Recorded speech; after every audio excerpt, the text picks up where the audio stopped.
What's up, you guys? Thank you for clicking on this video. So you can tell by the title, it's a topic that's been on a lot of Transformers collectors' minds the past 2 or so years, and it's the whole G1ification type thing that Hasbro's been doing with Prime and animated figures, and basically wrapping our whole heads around the fact that they're doing this with G1 and with Prime and animated, but not with the likes of Beast Wars, War for Cybertron, or Fall of Cybertron, or Bayverse, because remember, technically, Studio Series is under Generations. They're unified with Legacy, basically. They both have the Generations branding on it.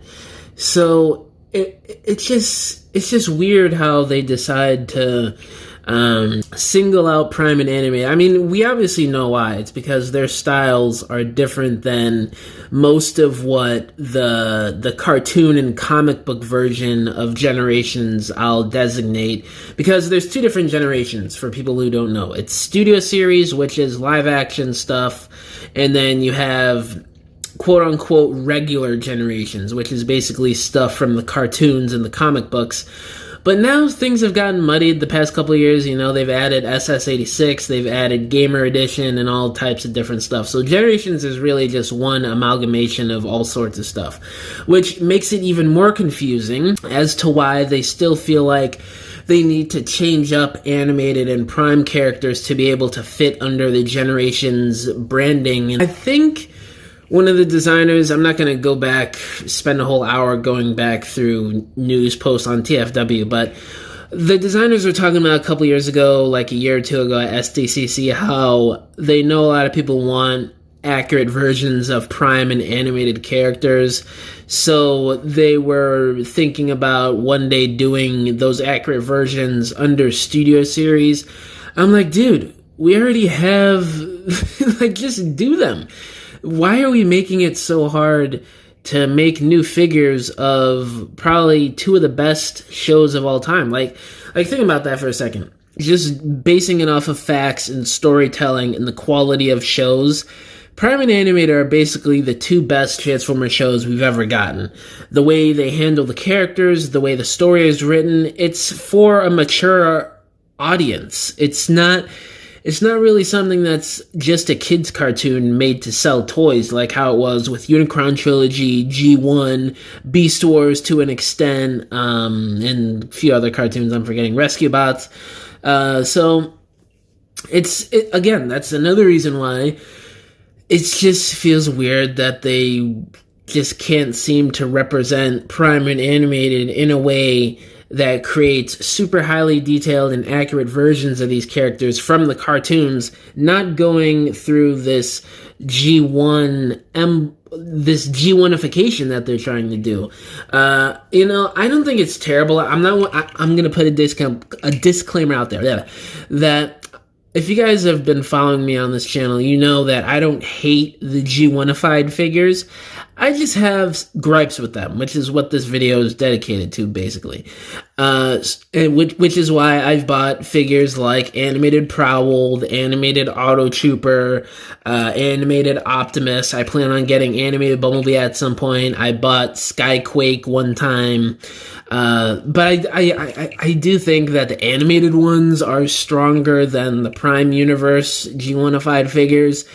For obvious reasons, basically. So, but still, I just wish, I'm looking at my animated shelf, I have almost a complete cast. There's things that I haven't gotten yet, or things that I refuse to buy, like that trash Voyager class Lugnut, or I do want to get at some point, Shockwave, Blitzwing, Waspinator, figures like that, and there's characters that I don't want to get, like Deluxe Sentinel Prime, because he's way too small, and I would have to get the other two Deluxe Optimus figures to scale with him, so that just means I would have to buy more, and spend more money. But, yeah, that's basically where my animated collection is at. So I'm looking at my anime collection, and I'm like, man, wouldn't it be cool to just have the same articulation that we just got with this G1ified animated Optimus put into the same design and accuracy that we got with the original Voyager, Or hell, even more accurate, because there's been 16 years of better engineering put forward with Hasbro's Transformers in terms of better articulation and smoother transformations, and a lot of times more better detail, I'd say, on figures.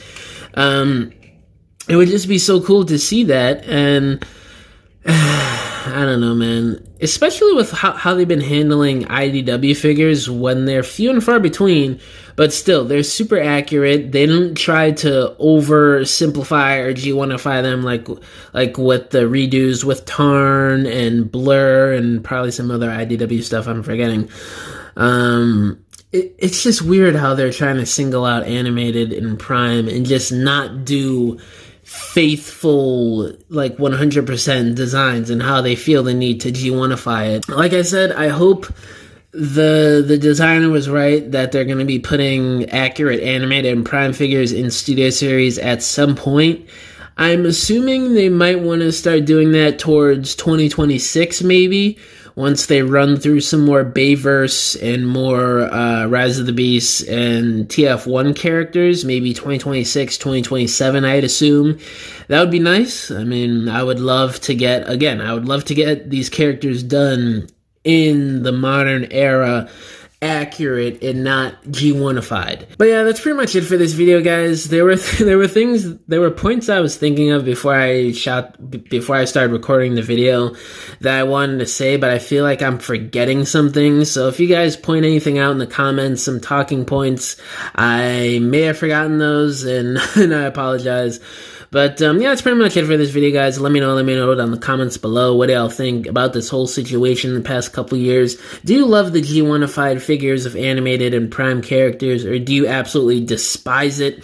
All my social medias are linked down below: Instagram, TikTok, Twitter, Facebook, all that good stuff. My email is also down below if y'all want to hit me up about business inquiries, or if you want to message me about whatever.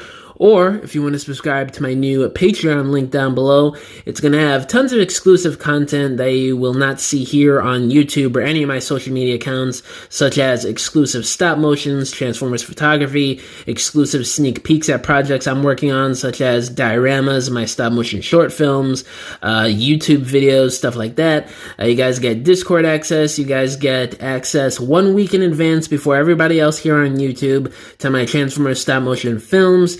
You guys get behind the scenes of my Transformers photography and probably a couple other things I'm forgetting. But yeah, if you guys want to help support me and help support the channel, I would greatly appreciate it. But yeah, thank you for watching this video. I'll catch y'all in the next one. Bye!